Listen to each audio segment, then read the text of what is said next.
Three identical 9-year-olds stare at the billionaire CEO who just revealed he's their father. "You didn't want us," the oldest says, voice cracking. "You could have helped." Mama works 2 jobs. Julian's world shatters as his son's eyes fill with tears, their mother standing guard, waiting to see if he'll run again. Before we dive in, comment where in the world you are watching from and don't forget to click subscribe. Julian Cross froze in the middle of the Seattle farmers market. 10 years.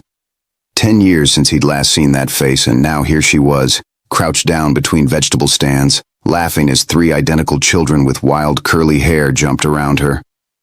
The woman he'd never been able to forget. Naomi Winters. But it wasn't just her presence that made his heart stop. It was the children. 3 of them. Boys, maybe 9 or 10 years old, with skin a beautiful blend of brown tones, and eyes that even from this distance seemed familiar. One tugged at her sleeve, another examined tomatoes, and the third was doing some sort of dance.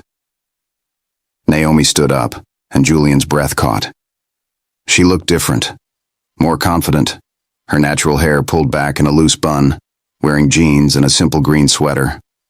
She was laughing at something one of the boys said. Her whole face lit up in a way that punched him straight in the chest. He'd spent 10 years trying to convince himself he'd made the right choice. 10 years telling himself that staying unattached had been logical. But seeing her now, surrounded by a complete life he knew nothing about, every justification crumbled. She hadn't seen him yet. Julian knew he should walk away, but his feet wouldn't move. Instead, he found himself walking closer, drawn by something he couldn't name. That's when one of the boys looked up. The child's eyes met his, and Julian felt the world tilt. Those eyes. Dark brown, but with a shape and intensity he recognized because he saw them every morning in the mirror. Before Julian could process this, Naomi turned. Their eyes locked across the crowded market, and he watched every emotion flash across her face. Shock. Fear. Something that might have been longing. Then her jaw set in that stubborn way he remembered, and she grabbed the hands of the 2 nearest children. But Julian was already moving toward her, his heart hammering. He needed answers. He needed to understand. He needed to know if what he suspected could possibly be true. 10 years ago, Julian had been 32, running his late father's company, Cross Global Investments, with 0 tolerance for distraction. He'd learned from his parents' cold, loveless marriage that relationships were complications. He'd promised himself he'd never end up trapped like them. No marriage, no entanglements, no emotional investments that could compromise his freedom.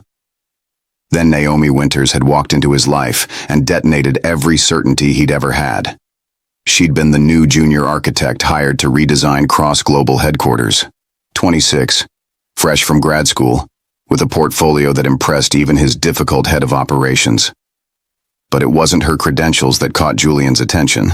It was the way she'd looked him in the eye when presenting, unintimidated by his reputation, defending her vision with passion that made everyone pay attention.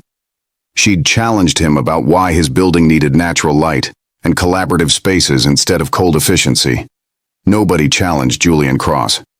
But there she was, using words like human-centered design with such conviction, he'd actually listened. Approved, he'd said, cutting off his CFO's objection. We'll go with Winters' design. He'd found excuses to attend design meetings, to request updates, to happen past her office during her coffee breaks. The problem was, Naomi seemed immune to him. While other women found excuses to visit his office, Naomi treated him with professional courtesy and nothing more. It was driving him insane. 4 months in, everything changed. Julian had been working late when he'd heard music from the design studio. He'd found Naomi at 10 at night, lost in her work. She hadn't noticed him for a full minute. Finally, he'd knocked. She'd jumped, pulled off her headphones, and tried to minimize her screen. "I'm not slacking," she'd said quickly. "This is personal. I'll stay late tomorrow to make up the time." "What are you working on?" Julian had asked. She'd shown him plans for a community center, detailed drawings for a nonprofit she volunteered with. "This is excellent design," Julian had said, meaning it. "Have you eaten dinner?" She hadn't. He'd bought her Thai food, and they'd ended up talking for 3 hours on the studio floor. About her childhood with a single mother, his complicated legacy, her dreams of designing spaces that brought communities together, his admission that he felt like he was running a machine. When he'd kissed her, every wall he'd built came crashing down. The next week was torture. Neither could focus. Finally, Julian rearranged the project structure so Naomi reported through his COO instead. Then he showed up at her apartment with flowers. "I can't stop thinking about you," he'd said. "I've tried, but you're in my head every minute, and I needed to change our professional relationship so I could say that." She'd looked at the flowers, then his face. "Julian, we want different things. I know I've said I value independence," he'd said, "but I've never met anyone like you. Someone who sees Julian, not just the CEO. Someone who makes me want to be better." "That's a lot of pressure," she'd said, wavering. "Then let me get to know you," he'd said. "Just two people seeing if this is real." "One date," she'd said. "But Julian, I want a real relationship someday. Marriage, kids, the whole thing. If you're not open to at least the possibility, we should stop now." He should have listened. Should have walked away. But instead he'd smiled and said, "One date. Let's start there." That first date turned into a second, then a third. Within a month, they were inseparable. Julian found himself doing things he'd never done. Taking walks just to talk. Cooking dinner badly while she laughed. Staying up until 3 discussing everything. She made him laugh, made him question his assumptions, made him feel lighter. 6 months in, they had their first real fight. Naomi had been offered a position in Portland. Better pay, creative control, projects aligned with her values. "You're not happy for me," she'd said, seeing his expression. Julian had paused. "Portland is far. So you'd want me to turn down an amazing opportunity because it's inconvenient?" "That's not what I said." "But it's what you meant," Naomi had said sharply. "I have a career. I have ambitions outside of whatever this is." The fight escalated until she'd left, telling him not to call until he figured out what he wanted. 3 days later, he'd shown up with coffee and an apology. "I don't want you to give up opportunities. I was being selfish and scared of losing you, of going back to how things were before you." She'd let him in. They'd worked through it, and she'd decided to stay in Seattle. But Julian knew they'd dodged something. The conversation they really needed to have was still waiting. A year in, she'd brought it up directly. They'd been lying in bed on a Sunday morning when she'd said, "Julian, where do you see this going? Long term. I love you. You say you love me. So where does that leave us?" "Where do you want it to leave us?" he'd asked, buying time. "Don't do that," Naomi had said. "Don't turn this into a negotiation. Do you want marriage someday? Kids? A life actually built together?" He'd sat up, pulling away. "Naomi, you knew who I was. I've always been clear about not wanting marriage. It's not personal. Not something you believe in," she'd repeated slowly, like it's a religion instead of a commitment. "Marriage ruins things," Julian had said. "I've seen it destroy people. My parents were miserable. I don't want that. So your solution is to never commit. To keep your options open forever. I choose you every day. Isn't that enough?" "No," Naomi had said quietly. "No, Julian, it's not." They'd tried to move past it, but things were different after that. Naomi pulled back in small ways. Spent more time with friends. Took on extra projects. Stopped leaving things at his apartment. Julian told himself it was fine. That they could make this work without labels. Then 2 years in, everything fell apart. Naomi showed up unannounced. He'd been on a call, but her expression made him cut it short. "We need to talk," she'd said. "I'm pregnant. About 8 weeks along. I found out yesterday. I know this isn't what we planned, but I've already decided. I'm keeping the baby. And I need to know, right now, if you're going to be part of this or not." Julian had felt the floor disappear. A baby. His mind raced through implications, changes, responsibilities, everything he'd spent his life avoiding. He'd looked at Naomi waiting for an answer that would determine everything, and he'd seen two paths. One where he said yes, became a father, maybe a husband, built the life she wanted.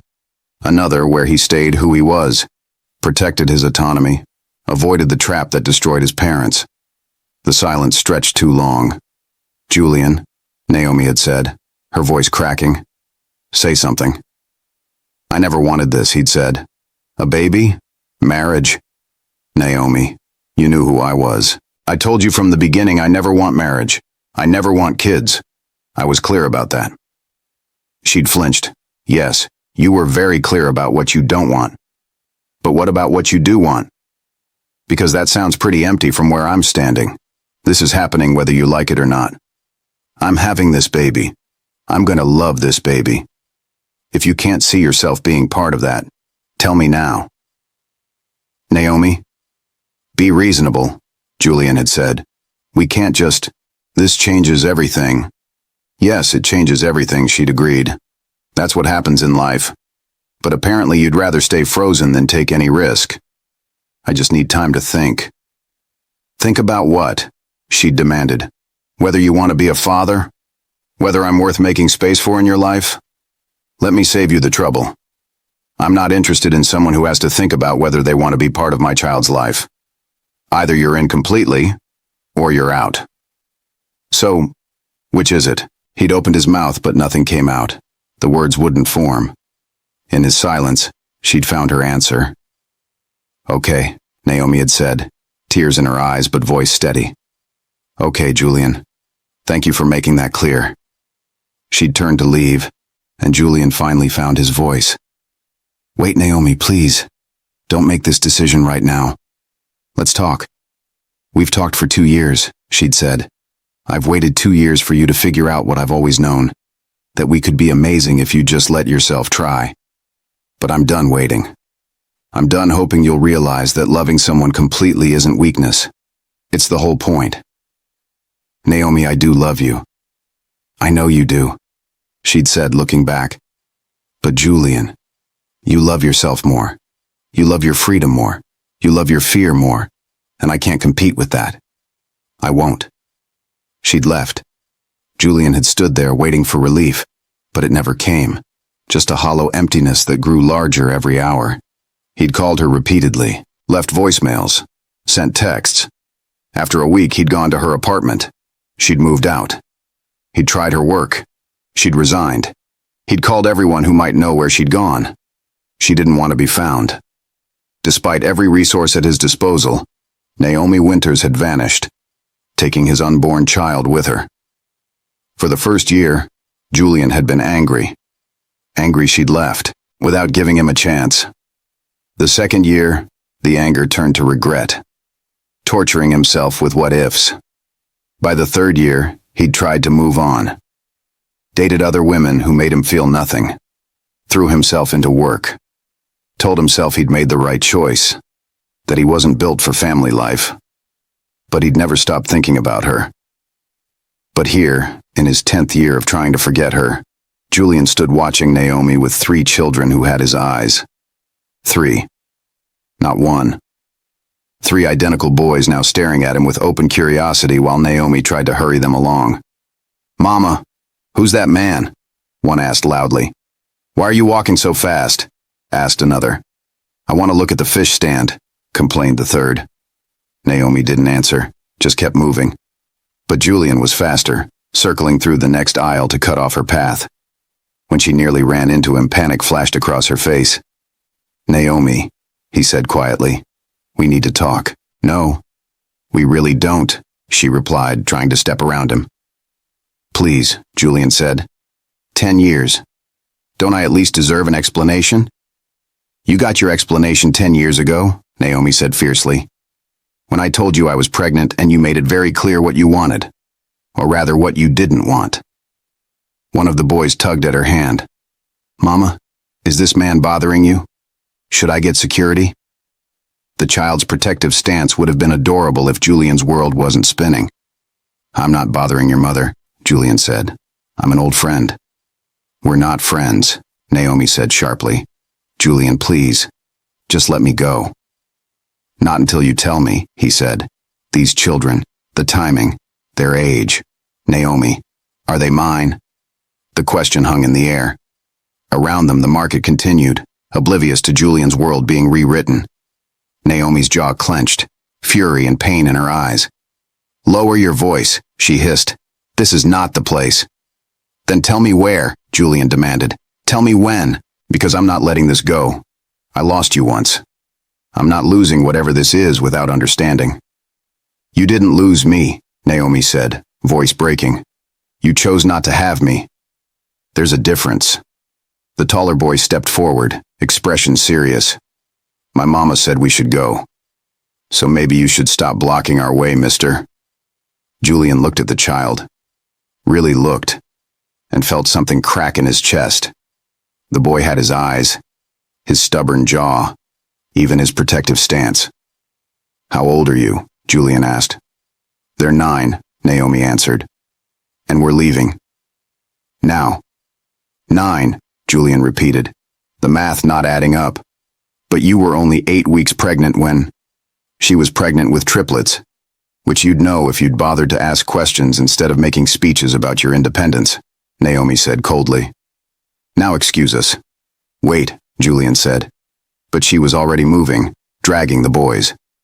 One looked back with confused curiosity. The second tried to comfort his upset mother. The third still focused on the fish stand. Julian stood frozen as they disappeared, his mind racing. Triplets, 9 years old, born nearly a year after that conversation, which meant Naomi had been further along than they'd realized, which meant he had 3 sons he'd never known about. He pulled out his phone, fingers shaking. I need you to clear my schedule, he texted Patricia. Possibly the week. And find me the best family lawyer in Seattle. Now. Then Julian Cross, CEO of Cross Global Investments, a man who prided himself on never making impulsive decisions, did something completely reckless. He followed them. Staying far enough back that Naomi wouldn't notice, but close enough to see where they went. Watched as they climbed into an older model Honda Civic that had seen better days. Memorized the license plate as they pulled out of the parking lot. Those were his sons. He'd bet everything he owned on it. His sons, who he'd never met, who thought he was just some random man bothering their mother at a market. Sons who existed in a life he'd never known about. Being raised by a woman who clearly wanted nothing to do with him. Julian's hands tightened on his steering wheel as he followed at a careful distance. For 10 years, he'd told himself he'd made the right choice. That he wasn't cut out for family life. That Naomi was better off without him. But standing in that market, seeing her with those boys, seeing the life she'd built without him, Julian had felt something he'd never expected. Not relief, not vindication. Just a crushing, devastating sense of loss for something he'd never even known he'd wanted, until it was too late. And now, watching them turn into a modest neighborhood in a part of Seattle he'd never visited, Julian made a decision. He'd walked away once. He'd spent 10 years regretting it. He wasn't walking away again. Whatever it took, however long it took, he was going to be part of his sons' lives, even if Naomi hated him for it. Even if he had to completely rebuild himself to prove he'd changed. Even if it meant facing the fact that he'd thrown away the best thing that had ever happened to him because he'd been too scared to admit he wanted it.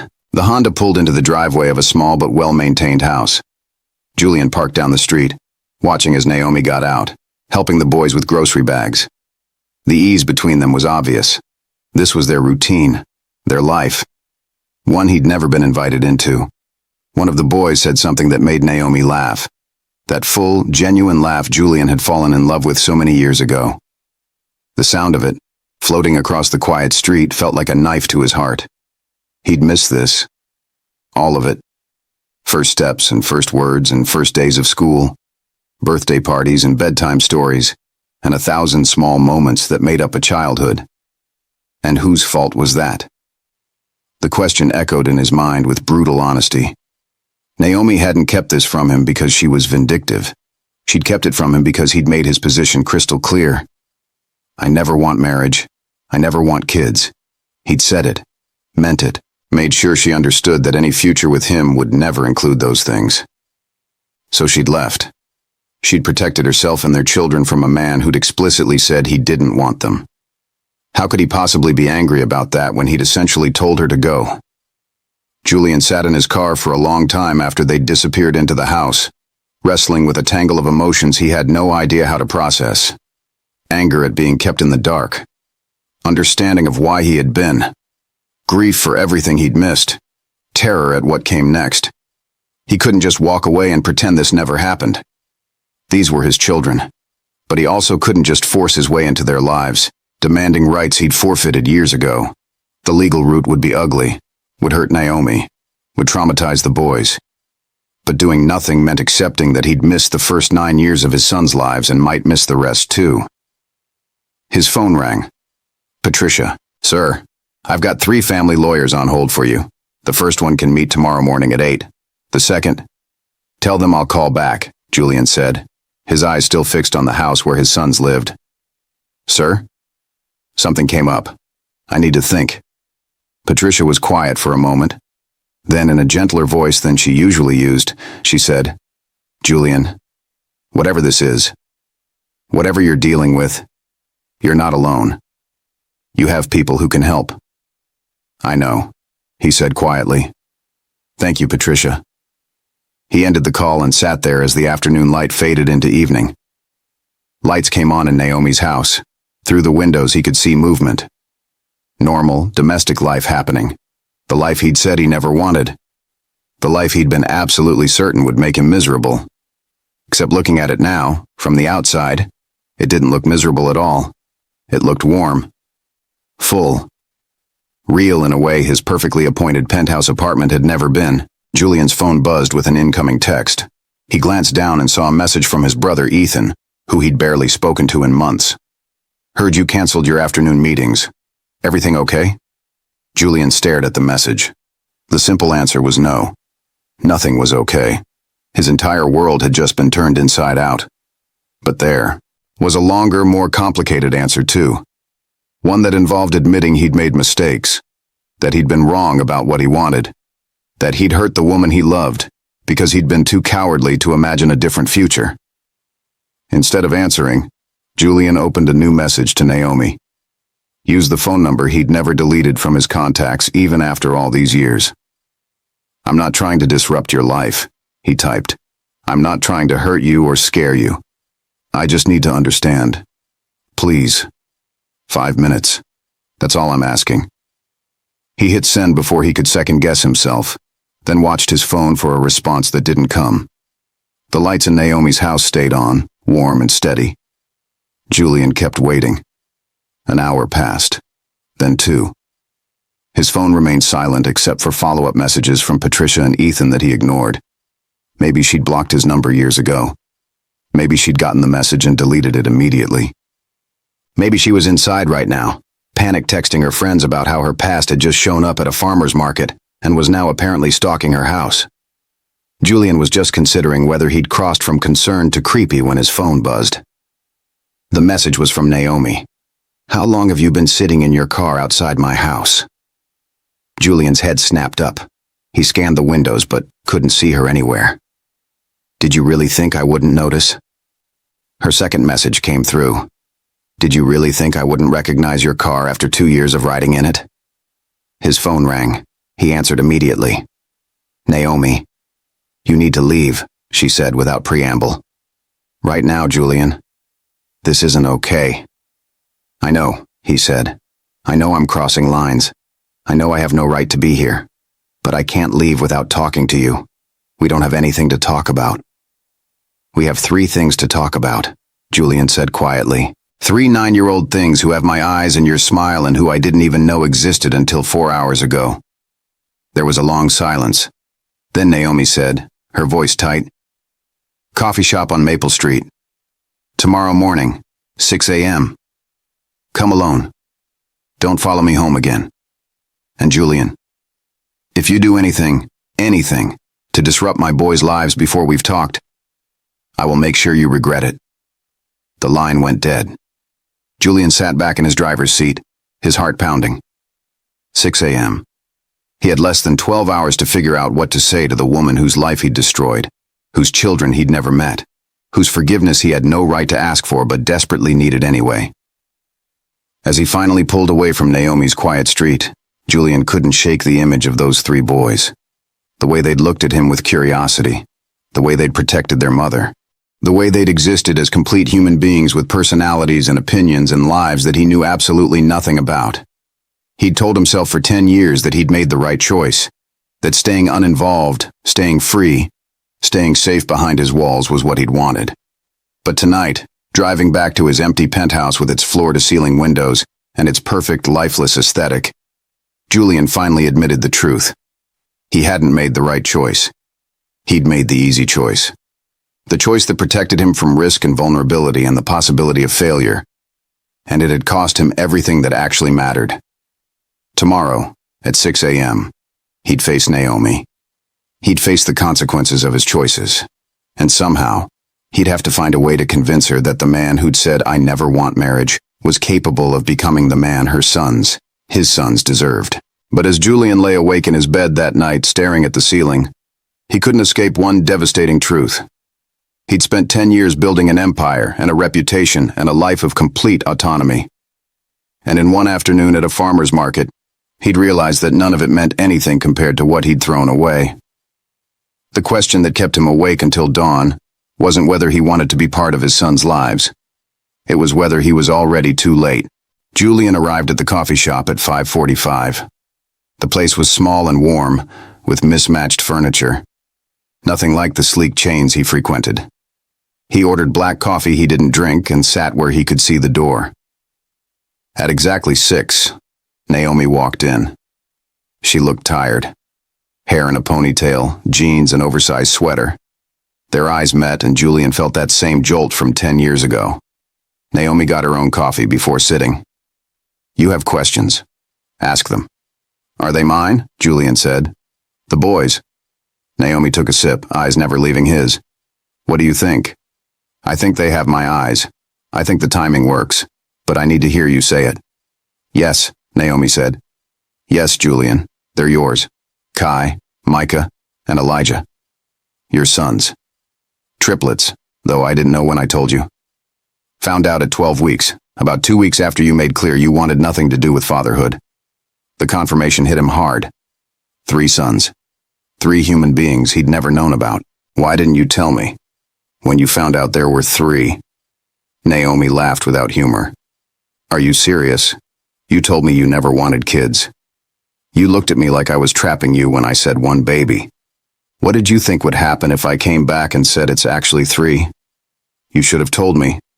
I had a right to know." "You forfeited your rights when you chose your fear over your child," Naomi said, voice hardening. "Over our children. I spent 2 years loving you, hoping you'd realize what we had was worth risking for. And when it mattered most, you couldn't even try. So you just left, without giving me a chance to adjust, to maybe change my mind." "Change your mind?" Naomi said incredulously. "I was 8 weeks pregnant. I didn't have time to wait around hoping you'd eventually decide I was worth the inconvenience. I had appointments, vitamins, a whole life to figure out. And I knew if I stayed, if I let you half commit out of guilt, it would destroy us both. So yes, I left. I protected myself and my babies from someone who'd made very clear he didn't want us. But I wanted you," Julian said desperately. "You wanted me on your terms," Naomi corrected. "You wanted a relationship that didn't ask too much. And I'm not interested in being wanted conditionally. My sons deserve better. I deserve better." "You're right," Julian said quietly. "About all of it. I was a coward. So terrified of becoming my parents that I convinced myself the solution was never committing. And I hurt you. I've known it every day for 10 years. So why are you here? What do you want?" "I want to know my sons. I want to be part of their lives. I want to make up for lost time, though I know that's impossible. And I want to prove I'm not that person anymore." "People don't change, Julian. Not fundamentally. Maybe. Or maybe they change when they finally understand what they lost. I've spent 10 years thinking about that night, about the life I could have had. You think 10 years of regret means you get to walk back in? Number. But I'm asking for a chance. Just a chance to show you I'm serious. That I'm not going anywhere. Naomi studied him. Those boys are my entire world. Right now, you're a stranger who shares their DNA. You're not their father. You haven't earned that. I know. So earn it, Naomi challenged. Show up. Put in the work. Be consistent. And understand my first priority will always be what's best for them, not what makes you feel better. What do I need to do? Start small. Supervised visits. You get to know them gradually. No expensive gifts or promises you can't keep. You show up. Be present. Let them set the pace. And if this becomes about your ego instead of their well-being, we're done. Yes. When can I see them? Not today. I need to talk to them first. Prepare them. They're going to have questions. What are they like? Julian asked. My sons. Naomi's expression softened. Kai is the oldest by 2 minutes, never lets his brothers forget it. He's the protector, checks under beds for monsters. Serious but with dry humor. Micah is the peacekeeper, always making sure everyone's happy, noticing when someone's upset. Sensitive, cries during movies, brings home strays. Elijah is the youngest, the wild card.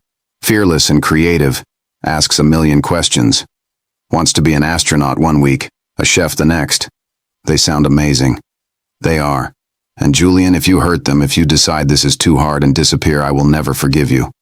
I'm not going anywhere. Not this time. We'll see, Naomi said, standing. I'll call you in a few days. Don't call me.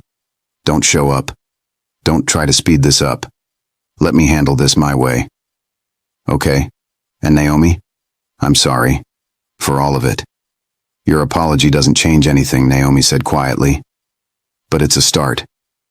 3 days passed. 3 days of barely sleeping, barely working, questioning everything. When his phone finally rang with her number, he answered instantly. They want to meet you, Naomi said. Tomorrow. My house. 2 p.m. But Julian, there are rules. I'm listening. You don't tell them you're their father. Not yet. You're just Julian, an old friend visiting. No gifts. I'm serious. No toys, no video games, no buying them over. You have 1 hour. After that, you leave. And if any of them seem uncomfortable, you leave immediately. Understood. Thank you, Naomi. Don't thank me yet.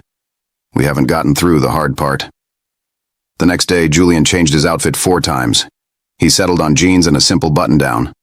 When he pulled up at exactly 2, his hands were shaking. Through the window, he could see movement. His sons were in there, unaware their world was about to shift. The door opened before he could knock. Naomi stood there, expression neutral. Remember, friend from a long time ago. 1 hour. They set the pace. I remember. The house was smaller than expected but warm. Art on the refrigerator, shoes by the door, a paused video game on the TV. It looked like a home. The boys were in the living room. All 3 turned to stare. This is Julian, Naomi said casually. He's an old friend who's in town for work. He wanted to stop by. Hi, Julian said, more nervous than in any boardroom. It's nice to meet you guys. You're the man from the market, Kai said, eyes narrowing. The one who was following us. I wasn't, Julian started, then caught himself. Okay, I was, but only because I recognized your mom and wanted to say hello. I should have approached directly. That was weird. Yeah, it was kind of creepy, Micah agreed, but less accusatory. Why did you want to talk to our mom so bad? Elijah asked, bouncing. Are you guys boyfriend and girlfriend? Did you used to be? Is this romantic? Because that would be weird, but also kind of cool. We're not dating, Naomi said quickly. Julian and I were friends a long time ago. We just haven't seen each other in a while. 10 years, Julian added. It's been 10 years.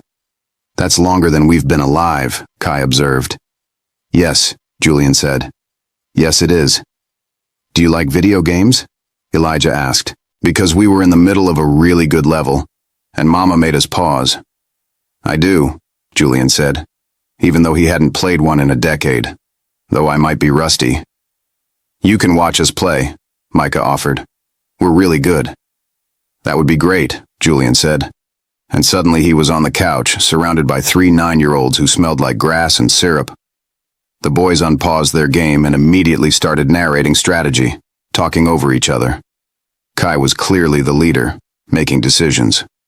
Micah provided encouragement. Elijah did most of the playing, fingers flying over the controller. Julian watched, overwhelmed by how real they were. These weren't abstract concepts. They were Kai with his serious expression, Micah with his gentle observations, Elijah with his endless energy. They were people. Complete, complex, incredible people he'd had a hand in creating but knew nothing about. Your turn, Elijah said, shoving the controller at Julian. Let's see what you've got. His character immediately ran off a cliff and died. All 3 boys burst out laughing, and despite the embarrassment, Julian found himself laughing too. Okay, he admitted. I might be worse than Rusty. Here, Kai said, patient like a teacher. The green button jumps. The red button attacks. You have to time it right. He leaned over, guiding Julian through the level, and Julian felt something catch in his throat. This child, his son, was showing him kindness despite having no idea who he really was. You're getting better, Micah said encouragingly after Julian made it through without dying. See? You just needed practice. The hour passed impossibly fast. Soon Naomi was back saying, Okay, boys, Julian needs to go. He has other plans this afternoon. Aw, Elijah groaned. But we were just about to beat the boss. Next time, Julian said, then looked at Naomi. Maybe next time, she corrected. If Julian's still in town. I'll be in town, Julian said. For a while. Cool, Micah said. We can teach you more. You're really bad at gaming. Thanks, Julian said, smiling. I appreciate the honesty. At the door, Kai hung back. He looked at Julian with serious eyes. Are you going to disappear again? Julian froze. What? Our mom said you were friends a long time ago, and then you weren't. So are you going to be friends again and then disappear? Or are you going to stay? Julian knelt down. I'm going to stay. I promise. That's what adults always say, Kai said carefully. And then they leave anyway. Not this time. I know you don't know me well enough to believe that yet. But I'm going to prove it to you. Okay? Kai studied him, then nodded and ran upstairs. Julian stood and found Naomi watching. He's protective, she said quietly. He's had to be. They're remarkable, Julian said.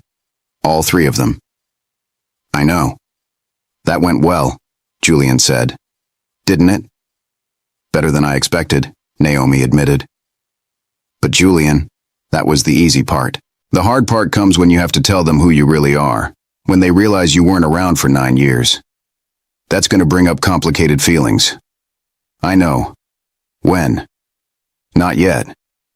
Let's do a few more visits. Let them get comfortable. Then we'll figure out how to tell them. Julian wanted to argue, but remembered what Naomi had said. Let them set the pace. Okay. Whatever you think is best. I'll call you. For the next month, Julian became a regular presence, though they still didn't know he was their father. He came over twice a week to play games, help with homework, once to fix a broken shelf. Each visit revealed more.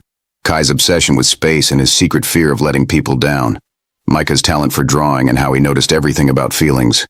Elijah's boundless imagination and his conviction that rules were suggestions. And with each visit, Julian fell more deeply in love with these children. But he also saw the gaps, the 9 years of memories he wasn't part of, the inside jokes he didn't understand, the way they automatically turned to Naomi because she was the constant. One evening, after the boys had gone to bed, Naomi made Julian coffee and they sat on her back porch. You're good with them, Naomi said. Better than I expected. They like you. I can tell. They're letting you in, Naomi agreed. Which is why I think it's time. Time for what? Time to tell them who you are. They're getting attached to you as Julian, my friend. If we wait much longer, it's going to feel like we lied. And I won't do that to them. When? This weekend. Saturday morning.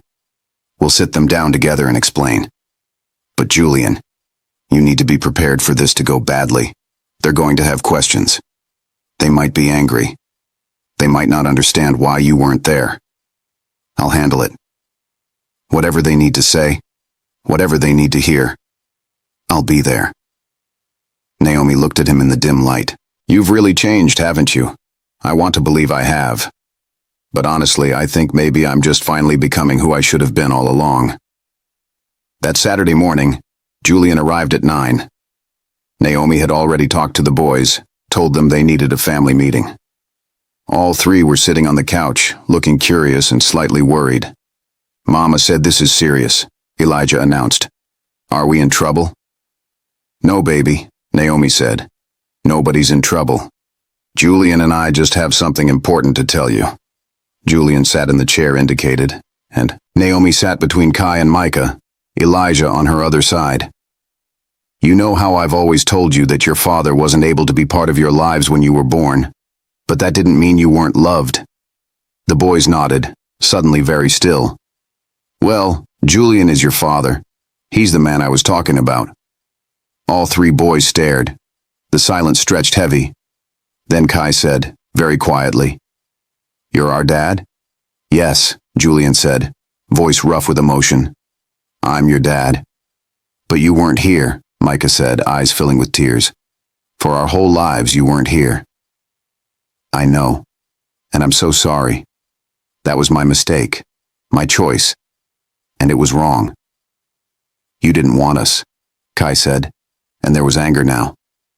Mama said you weren't ready, but that means you didn't want us. No, Julian said firmly. No, that's not. He stopped, knowing he had to be honest. I was scared. When your mom told me she was pregnant, I was terrified of being a father because I didn't know how. My own dad wasn't very good at it, and I was scared I would mess everything up, so I made the worst decision of my life. I walked away, and I've regretted it every single day since. So now you want to be our dad? Elijah asked, voice small. Now that we're already 9, I want to be your dad for however long you'll let me. I know I missed a lot.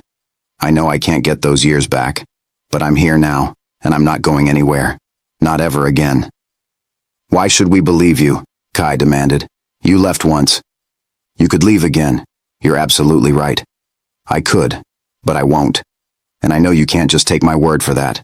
I'm going to have to prove it. Every single day I'm going to have to show up and prove that I mean it. That you matter to me more than anything else in my life. The boys looked at each other, having some silent conversation. Then Micah asked, Are you rich? That's a weird question, buddy, Naomi said gently. No, it's okay, Julian said. Yes, I am. I run a company, and I have more money than I really need. So you could have helped us? Kai asked. You could have given Mama money so she didn't have to work 2 jobs? Julian felt like he'd been punched. Naomi works 2 jobs? Part-time teaching at the community college. 3 nights a week at a restaurant, Naomi said quietly. They know. They help out by being responsible and taking care of each other. I didn't know, Julian said, looking at Naomi. Why didn't you tell me? Because I don't need your money, Naomi said firmly. I never did. We manage. But you shouldn't have had to just manage. If I'd known, if I'd been there, you could have. What? Naomi interrupted. Not worried about bills? Had an easier life? Julian, I chose this. I chose to raise them alone because that was better than having you there out of obligation. So don't act like I need rescuing. I don't. But maybe I need you to let me help. Not because you need rescuing, but because these are my sons too. And I should have been supporting them all along. Let me make up for lost time. We'll talk about that later, Naomi said. Right now, this conversation is about the boys and how they feel. Kai, the quiet observer, finally spoke. If you're our dad, does that mean you'll come to our baseball games? You play baseball? Julian asked, his face lighting up. Kai nodded. I pitch. Micah plays outfield. Elijah mostly sits on the bench because he gets distracted, but he's learning. I want to come to every single game, Julian promised, if you'll let me. What about school stuff? Micah asked. Like parent-teacher conferences and the science fair? I want to be there for all of it. What about, Elijah paused, clearly thinking hard. What about tucking us in at night and making breakfast and being here when we wake up? Julian looked at Naomi, unsure. That's complicated, Naomi said gently. Julian doesn't live here, so he can't be here every morning, but maybe he can come over sometimes for breakfast, if that's okay with everyone. The boys were quiet, processing. Then Kai said, I need to think about this. That's fair, Julian said. Take all the time you need. Me too, Micah added. I don't know how I feel yet. That's okay. I can answer more questions if you have them. I have a question, Elijah said. Are you going to marry our mama? Elijah, Naomi said quickly. I'm just asking, Elijah protested. Because if you're our dad and you love our mama, isn't that what's supposed to happen? It's more complicated than that, sweetheart. But do you love her? Elijah persisted, looking at Julian. Yes, Julian said before he could stop himself. Yes, I do. I always have. The room went very quiet. She stared at him, shock on her face. You can't just say that. Not in front of them. Not like this. Why not? It's true. The boys were watching like it was better than television. Mama, Kai said slowly. Do you love him? That's not something you need to worry about. You didn't say no, Micah pointed out. Because it's complicated. Grown-up relationships are complicated, and you don't need to. I think she loves him, Elijah announced. She gets all weird whenever we ask about him. That's called being flustered, not love, Naomi said. But her voice wasn't steady. The meeting dissolved into chaos.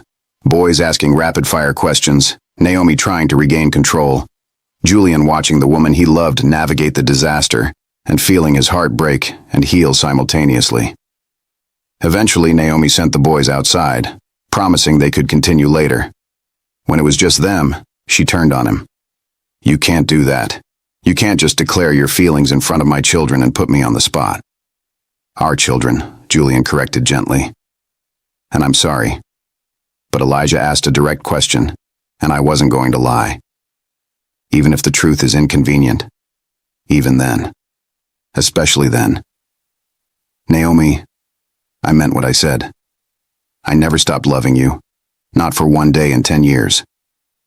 Don't, Naomi said, voice breaking.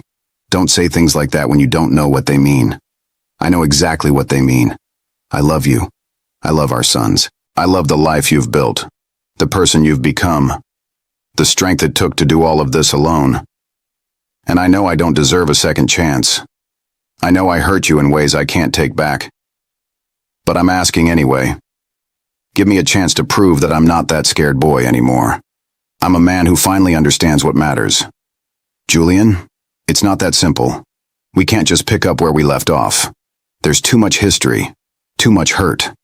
I'm not asking to pick up where we left off. I'm asking to start over, to build something new. Together this time.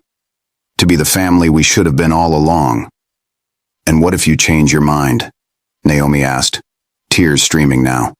What if 6 months from now, you decide this is too hard, that we're too much? What if you leave again? Then I'll spend the rest of my life regretting it. But I won't change my mind, Naomi. You want to know why I'm so sure? Because for 10 years, I had everything I thought I wanted. Freedom, success, no complications. No, and I was miserable. Every single day. Because none of it meant anything without you. He moved closer. Close enough to see the tears on her cheeks. I'm not asking you to trust me. I know I haven't earned that yet. I'm asking you to let me earn it. Every day. For as long as it takes. Let me show you that I've changed. That we could be something real this time. Something permanent. I'm scared, Naomi whispered. I know. Me too. But maybe being scared together is better than being safe and alone. Before Naomi could respond, the back door burst open. Mama, Kai said. Elijah says Julian is going to live with us now. Is that true? I did not say that, Elijah protested. I said maybe eventually if they get married, which is a possibility, statistically speaking. No one is getting married, Naomi said firmly, and Julian is not moving in. But what if we want him to? Micah asked quietly. You want your dad to live here? I mean, Micah said, looking at his brothers for support. It would be cool to have a dad around, like other kids do. And he's pretty nice, Kai admitted grudgingly, even if he is bad at video games. Plus, Mama's always tired, Elijah added. If Julian lived here, maybe she wouldn't have to work so much. That's sweet, but it doesn't work that way. Why not? Kai challenged. If Julian is our dad and he loves you and you maybe love him, why can't we just be a regular family? Because we're not regular. We've been just us for so long, and bringing someone new into that. It wouldn't be bringing someone new in, Micah pointed out. It would be adding the person who was supposed to be here all along. Julian watched Naomi struggle, saw the moment she realized her sons were right, that keeping him at a distance wasn't protecting them anymore. It was keeping them from something they wanted. Naomi, Julian said softly, let me try. Let me be what they need. What you need. Even if it doesn't work out, at least we'll know we tried. And if it does hurt them, if you leave and break their hearts, then I'll have to live with that. But I won't leave, Naomi. I swear to you, I won't leave. The boys held their breath. Finally, Naomi said, one condition. What is it? You prove yourself first. You show up for everything. Games, school events, doctor appointments, the boring everyday stuff. You don't just swoop in for the fun parts. You do the hard work of actually being a parent. And if, after 6 months, you're still here, still showing up, still putting them first, then we talk about what comes next. Deal, Julian said immediately. Thank you. Don't thank me yet. You have no idea what you're signing up for. The 6 months that followed were the hardest and best of Julian's life. He showed up for every baseball game, cheering loud when Kai struck out a batter. He helped Micah prepare for the science fair. He attended Elijah's improv show and laughed until his sides hurt. He learned that Kai had nightmares about letting people down, so Julian praised effort over results. He discovered that Micah worried about everyone else, but never talked about his own feelings. So Julian created one-on-one time where Micah could open up. He found out that Elijah's energy came from anxiety about being the smallest, so Julian taught him that being fearless didn't mean never being scared. He was there for the mundane too. Homework battles and dinner negotiations and bedtime routines. The stomach flu that swept through all 3 boys. The broken washing machine and the car that wouldn't start. And slowly, gradually, his sons stopped calling him Julian and started calling him Dad. The first time Kai said it, asking him to pass the salt at dinner, Julian had to excuse himself to collect himself. When Micah said it sleepily one night as Julian tucked him in, Julian's throat had closed with emotion. When Elijah shouted it across the baseball field after hitting his first home run, Julian had felt his heart might burst. But the most important relationship was still the most complicated. Naomi kept her distance emotionally, even as Julian became part of their daily routine. She was cordial, cooperative, friendly even, but she didn't let him in. Not really. Until one night, 4 months in, when Julian found her crying in the kitchen after the boys had gone to bed. What's wrong? He asked, immediately concerned. Did something happen? She shook her head, wiping her eyes. I'm just tired. It's more than that. Talk to me. I'm scared, Naomi admitted. Scared of what? Scared that I'm starting to believe this is real. Scared that I'm letting you back in. Scared that I'm falling for you again. And if you leave this time, it won't just break my heart. It'll break theirs too. And I can't. Her voice broke. I can't let that happen. Julian moved closer, slowly, giving her room to pull away. I'm not going to leave, Naomi. How can you be so sure? Because I finally understand what I was too scared to see before. That this, what we have, what we're building, is worth any risk. Worth any sacrifice. Worth everything. You said that before. 10 years ago, you said you loved me. And then when it mattered, you chose yourself. I know. And I will regret that for the rest of my life. But Naomi, I'm choosing you now. Every day, I'm choosing you. Choosing our sons. Choosing this messy, complicated, beautiful life we're building. I don't need perfect. I don't need easy. I just need you. Naomi looked at him, really looked, and Julian saw the moment she let her guard down, the moment she decided to risk it. I'm still scared. Me too. But I'd rather be scared with you than safe without you. She kissed him then, and it felt like coming home, like finding something he'd lost and thought was gone forever. When they pulled apart, both crying and laughing, Naomi said, "You're really not going anywhere?" "I'm really not going anywhere." "Ever?" "Ever," he confirmed. Then, because nothing in his life could be simple, they heard a small voice from the stairs. "Does this mean you're getting married?" The three boys were sitting on the stairs in their pajamas, clearly having snuck down to eavesdrop. "How long have you been there?" Naomi demanded. "Long enough," Kai said. "So are you. Getting married." Julian looked at Naomi. "Well," he said, "we could, if you wanted." "That's the worst proposal in history," Elijah announced. "You're supposed to get on one knee and have a ring and everything. I didn't bring a ring." "Well, you should go get one," Micah said. "We'll wait. It's 10 o'clock at night. Stores are closed." "Then get one tomorrow," Kai said. "And do it right. With the ring and the speech and everything." "You guys are very demanding," Julian said, but he was smiling. "We just want our family to be official," Elijah said. "Please?" Julian looked at Naomi. "What do you think?" "I think," Naomi said slowly, "that if you're going to propose, you better make it good. These boys have high standards. Give me 2 days," Julian said. "I'll do it right, I promise." 2 days later, Julian picked them all up for what he said was a family dinner. He drove them to the farmer's market, where he'd first seen Naomi and the boys. "This is where I saw you again," Julian said as they walked through the stalls. "This is where I realized what I'd lost. And this is where I decided I wasn't going to lose you twice." He led them to a quiet corner where he'd arranged for a local musician to play. Then, in front of their sons and a small crowd of curious onlookers, Julian got down on one knee. "Naomi Winters," he said, pulling out a ring.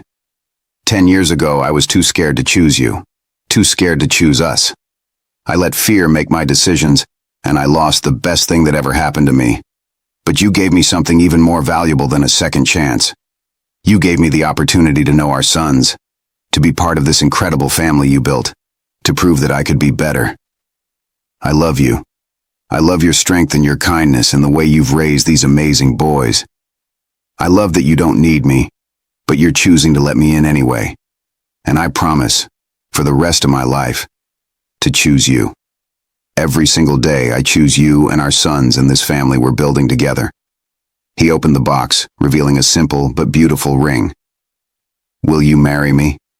Naomi was crying, laughing, both at once. "Yes," she said. "Yes, Julian. Obviously, yes." The boys erupted in cheers.